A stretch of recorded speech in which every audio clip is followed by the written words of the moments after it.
নমস্কার। আজকে বলবো হচ্ছে কুম্ভ রাশিকে নিয়ে। কুম্ভ রাশির ক্ষেত্রে বুধের যে রাশি পরিবর্তন হচ্ছে 24 অক্টোবর 2025, বুধের কি রকম প্রভাব পড়বে। বুধ হচ্ছে কুম্ভ রাশির ক্ষেত্রে কারক গ্রহ। পঞ্চমপতি বুধ এবং অষ্টমপতি বুধ কর্মের ঘরে অবস্থান করবে, অর্থাৎ কেন্দ্র ত্রিকোণ রাজ্য কিন্তু তৈরি হচ্ছে।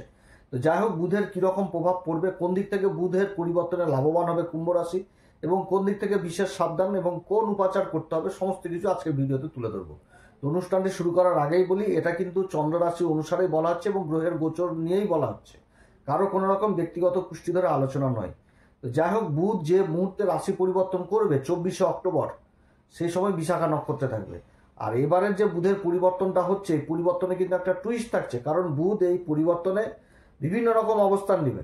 24 অক্টোবর প্রবেশ করবে হচ্ছে বিশাখা নক্ষত্রে। বিশাখা নক্ষত্রে 24 অক্টোবর থেকে 27 অক্টোবর বন্ধ থাকবে। 27 অক্টোবর আবার প্রবেশ করে যাবে হচ্ছে অনুরাধা নক্ষত্রে, শনিদেবের নক্ষত্রে। 10ই নভেম্বর এই বুধ কিন্তু হয়ে যাবে বকরি অনুরাধাতে, এবং 21শে নভেম্বর আবার কিন্তু যে বিশাখাতে প্রবেশ করবে। বিশাখাতে থেকে 24শে নভেম্বর আবার কিন্তু তুলা রাশিতে চলে আসবে বিশাখাতে থেকে। আর 24শে নভেম্বর থেকে 30শে নভেম্বর পর্যন্ত বকরি অবস্থায় থেকে মার্গী হবে 30শে নভেম্বরে। আর ডিসেম্বরের 7 তারিখে আবার পুনরায় কিন্তু সেই বৃশ্চিক রাশিতে প্রবেশ করবে।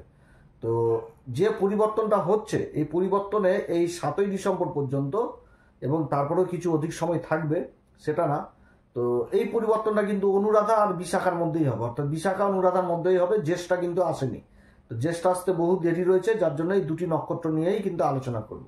বুধের পরিবর্তন হচ্ছে বৃশ্চিক রাশিতে। বৃশ্চিক রাশিতে বুধ কিন্তু ভালো ফল দেয় না, কারণ এটা শত্রুদের ঘর। কিন্তু কুম্ভ রাশির ক্ষেত্রে বর্তমানে যে গ্রহদের অবস্থান এবং গ্রহদের যে মানচিত্র, সেটা কিন্তু একটা ভালো দিক উঠে আসছে।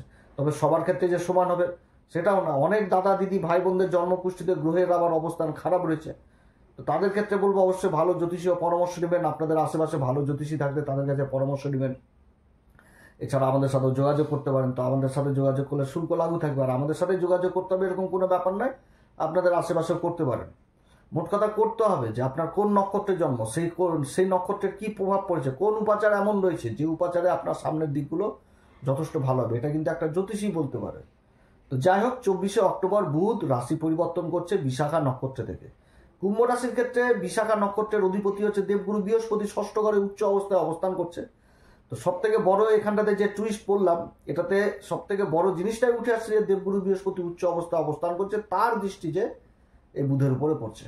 না তো কর্মক্ষেত্রে অনেক রকম কিন্তু অশান্তির পরিবেশ, অনেক কিছুই কিন্তু হওয়ার সম্ভাবনা থাকছিল, সেটা কিন্তু এখন অনেকটাই কমে যাবে। কিন্তু ধৈর্য ধরতে হবে, নিজের মুখের বাণীর দিকে খেয়াল রাখতে হবে। অশান্তি, গন্ডগোল, ঝুর ঝামেলা এদিক থেকে কিন্তু দূরে থাকতে হবে, কারণ মঙ্গলের রাশিতেই কিন্তু অবস্থান করছে কর্মের ঘরে, এবং মঙ্গলও কিন্তু পরবর্তীতে আবার রাশি পরিবর্তন করবে। তো যাই হোক, আজকে বিশেষভাবে বুধকে নিয়ে বলবো। বিশাখা নক্ষত্রে থাকছে এবং রাশির অধিপতি আবার শনিদেব, কুম্ভ রাশির শনিদেব কিন্তু অবস্থান করছে আবার দ্বিতীয় ঘরে, যেটা হচ্ছে ধন সম্পত্তির ঘর, মীন রাশি, এবং যে নক্ষত্র সেটা হচ্ছে পূর্বা ভাদ্রপদ। আর রাশির উপর রাহুও কিন্তু পূর্বা ভাদ্রপদ নক্ষত্রে রয়েছে, অর্থাৎ শনি আর রাহু আর হচ্ছে বুধ এখন কিন্তু দেবগুরু বৃহস্পতির নক্ষত্রে চলে আসছে। তো দেবগুরু বিশেষ কি পালা, কারণ ষষ্ঠ ঘরে অবস্থান করছে, পঞ্চম ঘর কর্মের ঘরে দেবগুরু বৃহস্পতির দৃষ্টি, দ্বাদশ ঘরে দেবগুরু বৃহস্পতির দৃষ্টি এবং শনির উপর দৃষ্টি। অর্থাৎ এই সময়কালে অনেক একটা উন্নতির জায়গা থাকছে এই কুম্ভ রাশির ক্ষেত্রে। কর্মের ক্ষেত্রে যারা কর্মের সন্ধান করছে তাদের কর্মের সন্ধানও হবে এই সময়কালে, কারণ বিশাখা নক্ষত্র কিন্তু সেরকমই নক্ষত্র, পবিত্র নক্ষত্র। বিশাখা নক্ষত্র হচ্ছে আগেকার দিনে যে জ্যোতিষশাস্ত্রে বলা হয়েছে যে আগেকার দিনে রাজারা যখন রাজ্য জয় করত বা নিজের লক্ষ্যে পৌঁছে যেত, তখন রাজারা যখন দেশে ফিরে আসতো বা রাজ্যে ফিরে আসতো, সেই সময় রাস্তাতে বড় বড় গেট তৈরি করা হতো। তো সেই গেট দিয়ে কিন্তু সম্মান জানানো হতো, রাজগেট, এক কথায় বলতে গেলে রাজদুয়ার। এবং বিশাখা নক্ষত্রের কিন্তু আরো একটি সিম্বল দেওয়া হয়েছে, সেটা হচ্ছে কুমারের চাক, যেটাতে মাটি দিয়ে একটা পাত্র তৈরি করা, সেই জিনিসটাকে দেওয়া হয়েছে। তো যাই হোক, বিশাখা নক্ষত্রে এই জিনিসটা উঠে আসে যে একটা নিজের লক্ষ্য প্রাপ্তি হয়ে যাওয়া। তো রাজা তো যুদ্ধ জয় এমনি এমনি হতো না, পরিশ্রম, শত্রু যেগুলো হয় আর কি যুদ্ধক্ষেত্রে, তারপরে কিন্তু যুদ্ধ জয়। তো সেরকম সংঘর্ষের মধ্যে সফলতা কর্মক্ষেত্রে নিয়ে আসবে, কিন্তু ধৈর্য ধরতে হবে। এটা কিন্তু মঙ্গলের ঘর। অশান্তি, গন্ডগোল, ঝুর ঝামেলা এগুলো থেকে দূরে থাকতে হবে এবং নিজের লক্ষ্যের দিকে এগিয়ে যেতে হবে। একাগ্রতা নিয়ে কাজ করতে হবে, কারণ দেবগুরু বৃহস্পতির যে দৃষ্টিটা বুধের উপর থাকছে, দেবগুরু বৃহস্পতিই থাকছে কিন্তু পুনর্বসু নক্ষত্রে। পুনর্বসু নক্ষত্র, যেটা এর আগে বলেছিলাম যে ধনুষ বান সেই বান এমন এক বান যে বান যাবে লক্ষ্যভেদ করে আবার নিজের জায়গায় চলে আসবে। এখান থেকে শালীনতা, ভদ্রতা, কর্তব্য, দায়িত্ব, তারপর হচ্ছে অশেষ হচ্ছে সেটা হচ্ছে ধৈর্য, একাগ্রতা, ধৈর্য, এগুলো কিন্তু উঠে আসছে।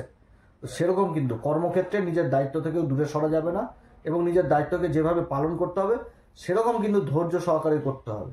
বিশাখা নক্ষত্র অনেক দূরে নিয়ে যাবে, অনেক এগিয়ে নিয়ে যাবে, নিজের লক্ষ্যকে প্রাপ্তি ঘটাবে এই বিশাখা নক্ষত্র যদি লক্ষ্য স্থির থাকে। তো কর্মক্ষেত্রে যারা এই সময়কালে কর্মের সন্ধান করছে তাদের কর্মের সন্ধান হবে, বা যেই কর্ম করছে সেই কর্ম উন্নতির যোগ থাকছে। এটা তো হচ্ছে ভালো দিক। এবার নেগেটিভ দিকটা হচ্ছে কি, যে দনমন স্বভাব থাকবে, যে কাজ করার আগে চিন্তা করবে যে কাজটা করব কি করব না, যদি না করে তো বলবে, ভাববে যে কেনই যে করলাম না, তাহলে ভালোই হতো যদি করতাম, আর যদি করে ফেলে তখন আবার চিন্তা করবে কেন যে করলাম, এর থেকে হয়তো আরো আমার জন্য কোনো বড় কিছু অপেক্ষা করছিল। এটা হচ্ছে মাইনাস দিক। আর প্লাস দিকটা কি, যে নিজের লক্ষ্য প্রাপ্তি হয়ে যাওয়ার পরে কিন্তু অন্য লক্ষ্যের দিকে এগিয়ে যায়।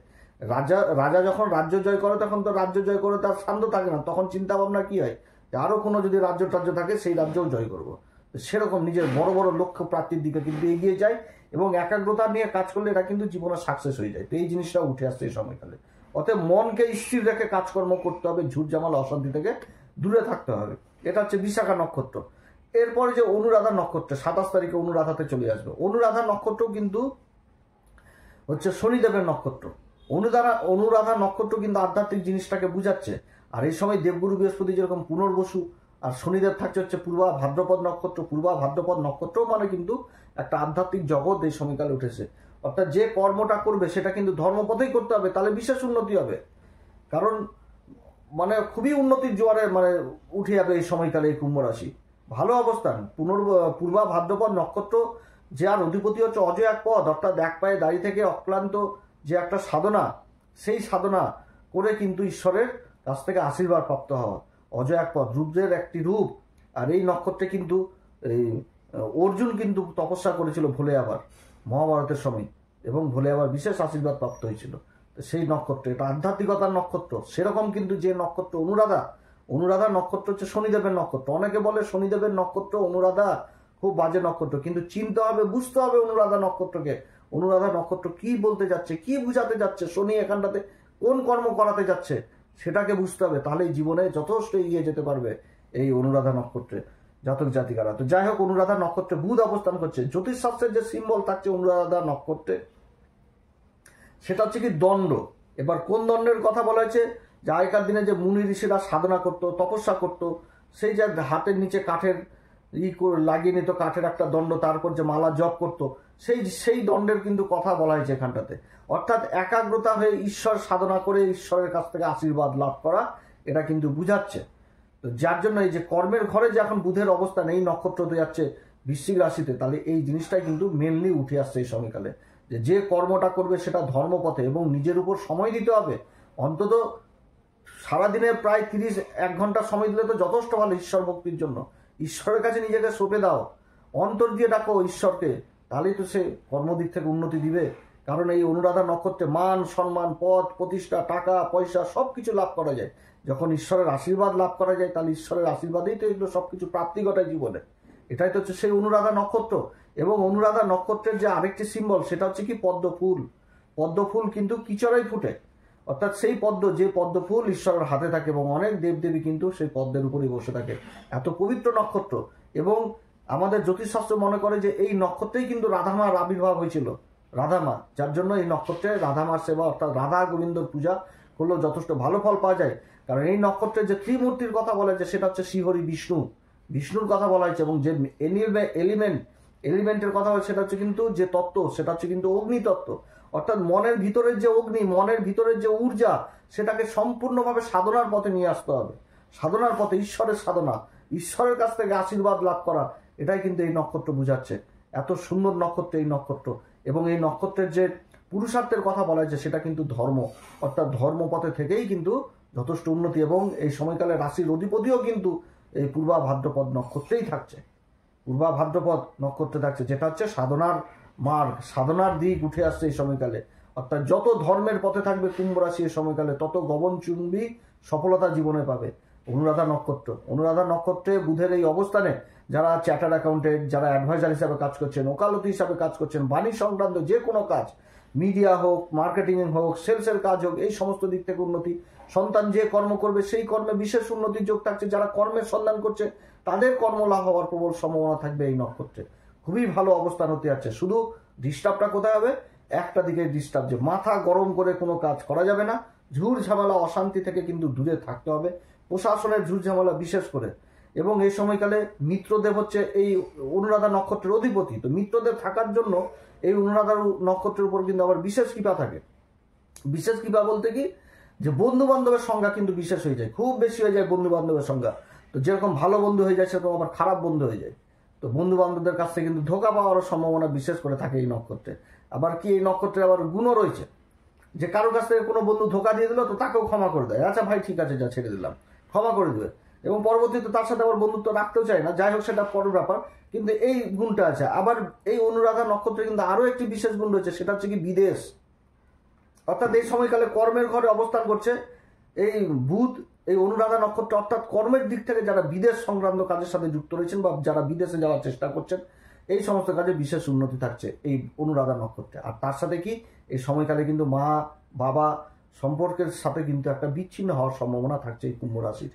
কারণ এই নক্ষত্রে মা বাবার সাথে ডিস্টেন্স তৈরি হয়, মানে স্নেহ থেকে বঞ্চিত হয়, পিতামাতার স্নেহ, এটাও কিন্তু বুঝাচ্ছে এই নক্ষত্র। যেহেতু বিদেশটা বললাম, এই জায়গাটা এটাও কিন্তু উঠে আসছে, যার জন্য পিতামাতা স্নেহের এই ব্যাপারটা উঠে আসে অনুরাধা নক্ষত্রের ক্ষেত্রে। তো যাই হোক, এই নক্ষত্রে এরকম একটা প্রভাব থাকবে, তুলে ধরলাম। এই সমস্ত দিক থেকে বিশেষ উন্নতি, এই সমস্ত দিক থেকে বিশেষ সাবধান। তো এই সময়কালে কোন উপাচার করবে? প্রত্যেকদিন হনুমান চল্লিশা, বজ্রংবাণ, শ্রীরাম সীতা প্রণাম মন্ত্র সহকারে পাঠ করতে হবে এবং ভোলে বাবার বিশেষ উপাসনা এই সময়কালে করতে হবে। কারণ পূর্বা ভাদ্রপদ নক্ষত্রেই কিন্তু অবস্থান করছে হচ্ছে রাশির অধিপতি শনিদেব। শনি পূর্বা ভাদ্রপদে রয়েছে, অর্থাৎ মহামৃত্যুঞ্জয় মন্ত্র অন্তত পাঠ করতেই হবে, যতবার মন চাই করতে হবে, যথেষ্ট ভালো ফল পাওয়া যাবে। এছাড়া যারা গুরু দীক্ষা নেননি, গুরু দীক্ষা নেবেন। সূর্যদেবকে অর্ঘ্য দিবেন, সূর্যদেবকে অর্ঘ্য দিতে হবে। পিতা মাতার উপর দায়িত্ব কর্তব্য অবশ্যই নিভাতে হবে। কর্মের ঘরে অবস্থান, পিতার সাথে মনোমালিন্য হওয়ার সম্ভাবনা থাকছে এই সময়কালে।